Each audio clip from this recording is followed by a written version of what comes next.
Konceptet språkombud ägs av föreningen Vård- och omsorgscollege sedan 2018. Vi träffar ordföranden Agneta Jönk för att ta reda på varför det är viktigt att ha språkombud på arbetsplatserna. Det är ju ett väldigt viktigt koncept. Vi står inför jättestora utmaningar i välfärden för att kunna rekrytera vård- och omsorgspersonal. Oavsett om du är privat utförare eller offentlig utförare.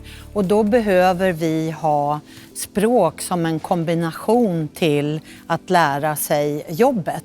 Vi är ju bara precis i början av en förståelse för hur viktigt det är att vi som arbetsgivare tar ett ansvar för att det finns språkombud på arbetsplatserna. För språkombudet har ju en viktig roll, inte bara för att lära just den eller den språket, utan för att utveckla kommunikationen på arbetsplatsen. Språkombudsutbildningen bygger på blandat lärande och består av 4 fysiska träffar som genomförs under en period av några månader. 3 webbdelar mellan träffarna. Samt uppdrag som är direkt kopplade till arbetsplatsen.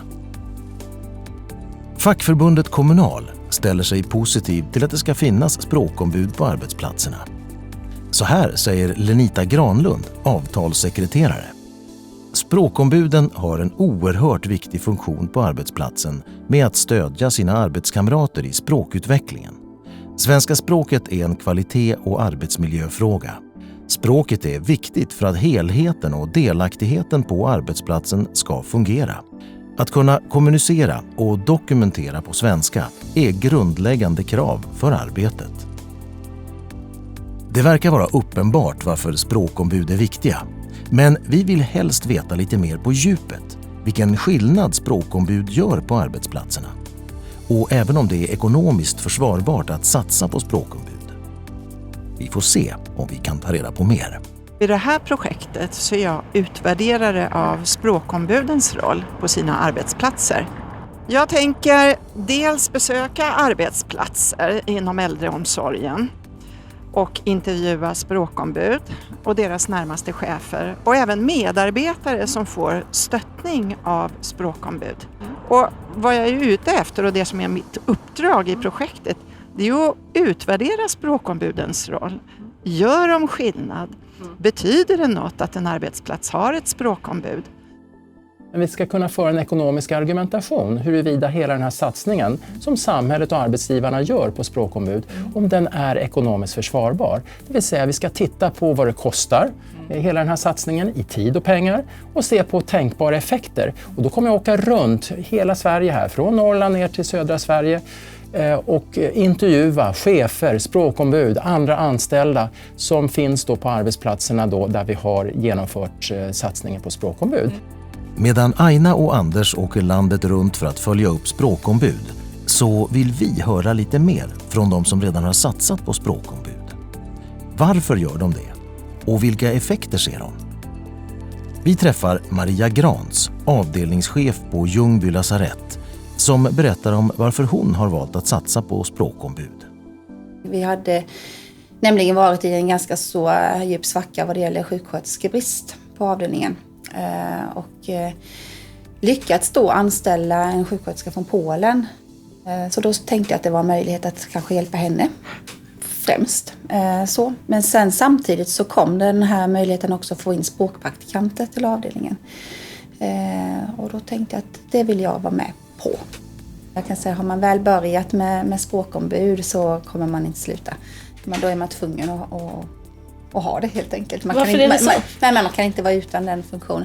Till synes och sist så har det blivit lättare att anställa. Vi har ju liksom fått ett bredare utbud eftersom vi låser oss inte vid att inte man kan svenska.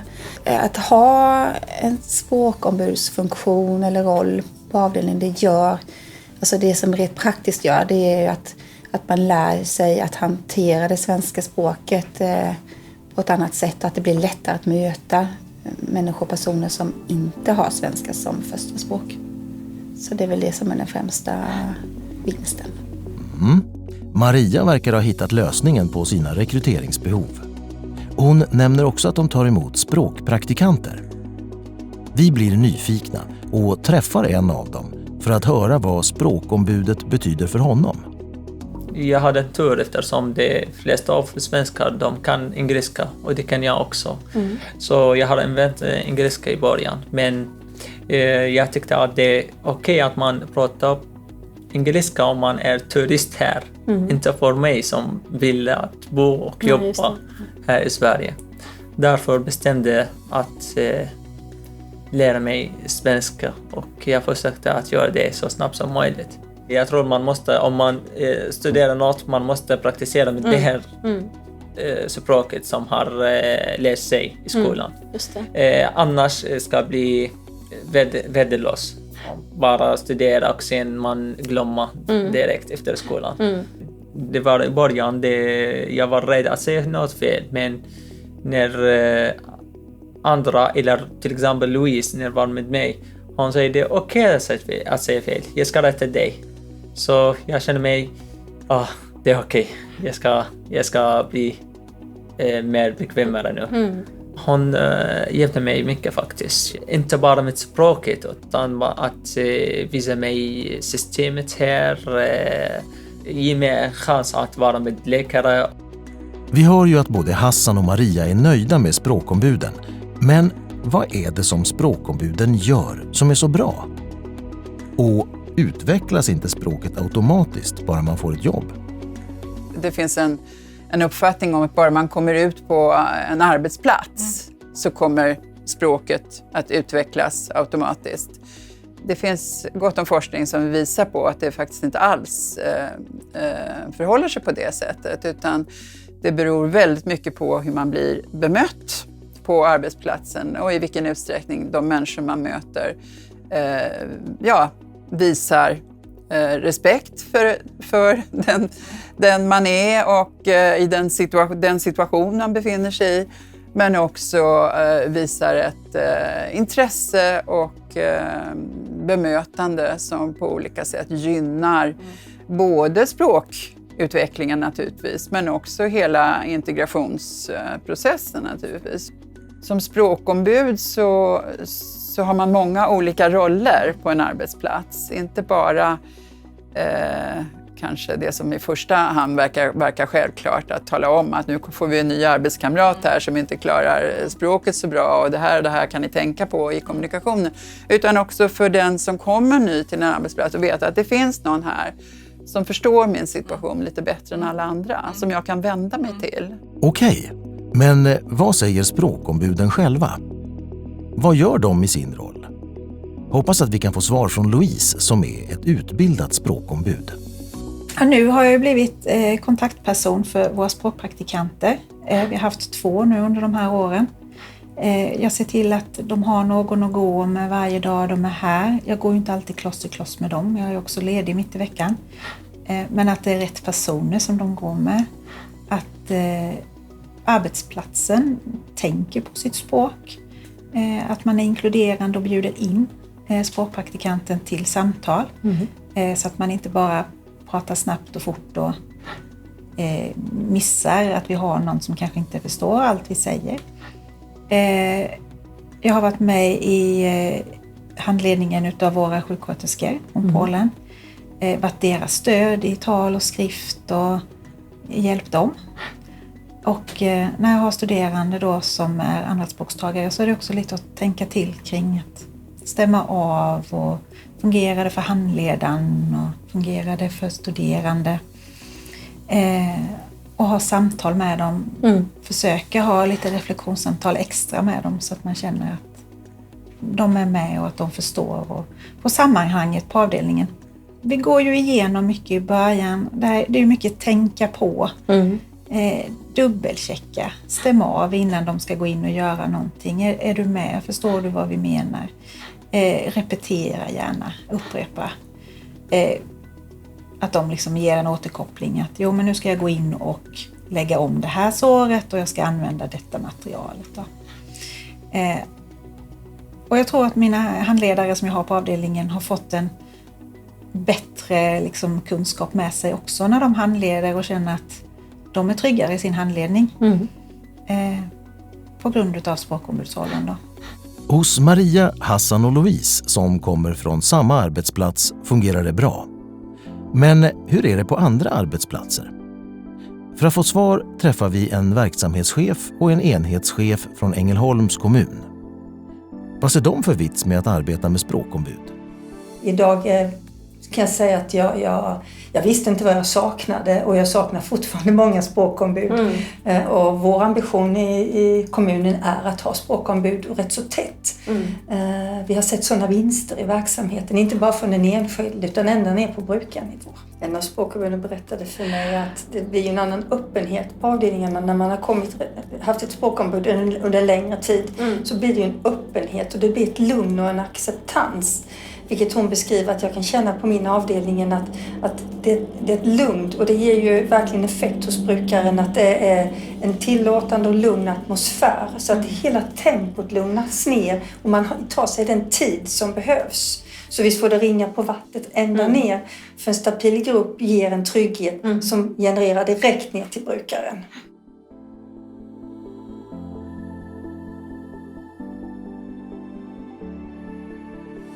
Jag vill att alla förstår mig och jag vill också förstå de andra människorna. Språk för mig är en bro som leder mig in i gemenskapet och mellan människorna. En rikedom. Jag tänkte mycket på den att jag är så glad och tacksam att precis i vår avdelning finns en språkombud. Därför vi upplever att vi gör en riktigt bra kvalitetssäkring vid dokumentationen. Vi bemöter med varandra, bemöter med inom i olika yrkeskategorier inom i teamet. Att vi vågar använda hennes kunskap och vi också vågar fråga. Okej, men hur får man ekonomin att räcka till detta? Och hur får man tid? För det är ju alltid ont om tid. Tid, ja men det är ju det som man gör i vardagen. Alltså det är inte någon speciell tid. Utan det blir en vinst av det. I början är det tid som man avsätter. Men det blir en vinst framåt. För man vinner, man lyckas. Jag tycker det är jätteviktigt att man som arbetsgivare tar sitt ansvar i de här frågorna. Det kostar ju en del. Och den kostnaden måste man ta för att lyckas i slutändan. Jag tror att vinsten är så stora. Alla som vi har träffat vittnar om att effekterna av språkombud är stora. Det blir lättare att rekrytera, kvaliteten på omsorgen blir bättre och säkerheten ökar. Men vad säger Aina och Anders? Vilka slutsatser kom de fram till? Ainas uppdrag var ju att följa upp språkombudens roll på arbetsplatser. Och Anders att se om det är ekonomiskt försvarbart att satsa på språkombud. Sammanfattningsvis så tror jag att det är ändamålsenligt med språkombudsutbildning för att ge vissa medarbetare insikter om kommunikationens roll och hur man kan stärka kommunikation. Det är också viktigt för att man då förstår vad det vill säga att vara andra språksinlärare och på vilket sätt man kan underlätta för andra språksinlärare. Och jag tror också att språkombud det verkar som om språkombudsrollen bidrar till arbetsplatsen. Därför att då finns det medarbetare som har ett särskilt ansvar för kommunikation och stöttning på ett sätt som är till stöd för chefen. För det är den tredje uppgiften de har och inte bara att stötta sina kollegor med kommunikation på arbetsplatsen, inte bara stötta andra språkstalare men också stötta cheferna i deras ansvar för att man har en inkluderande arbetsplats och en lärande arbetsplats. Ja, slutsatsen är att i ett samhällsperspektiv är det här oerhört lönsamt. Det är en stark ekonomisk argumentation i ett samhällsperspektiv. Men även i ett organisationsperspektiv finns det mycket som talar för att det här är en väldigt ekonomiskt försvarbar satsning. Det vill säga de resurser vi lägger på den här språkombudssatsningen, de får vi tillbaka rejält med råge. Ja, nästan alla lyfter fram det här att det blir en öppnare diskussion, bättre arbetsmiljö, stärkt självförtroende, undviker missförstånd och till och med undviker konflikter.